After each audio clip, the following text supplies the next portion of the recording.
ఏయ్ ఇంటిది 2 వారాలు ఇంటి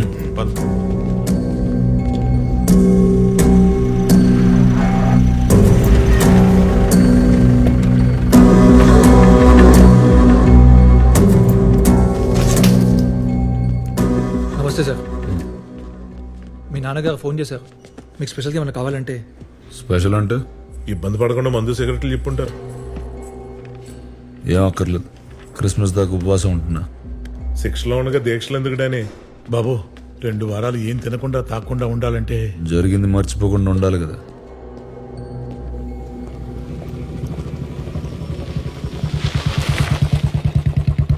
హరణి ఎక్కడికమ్మా? షాపింగ్కి సార్. పెళ్లి షాపింగా? అవును సార్. సుగుణితో కలిసి వెళ్తున్నావా? దాని మాటలు అస్సలు అనుకో, నీ అభిప్రాయానికి వాల్యూ ఇవ్వదు, నీకు నచ్చిందే కొనుక్కో. సార్, ఏంటి? వాడెవడో అడవిలో రాళ్ళు పేల్చాడని ఫారెస్ట్ కాంట్రాక్టర్ పట్టుకొచ్చాడు. పాప అమ్మాయికుల్లా ఉన్నాడు సార్. ఫారెస్ట్ కాంట్రాక్టర్ కాదు సార్, రాళ్ళు పేల్చినాడు. రాళ్ళు పిలిచిన అమ్మాయిడేంటమ్మా?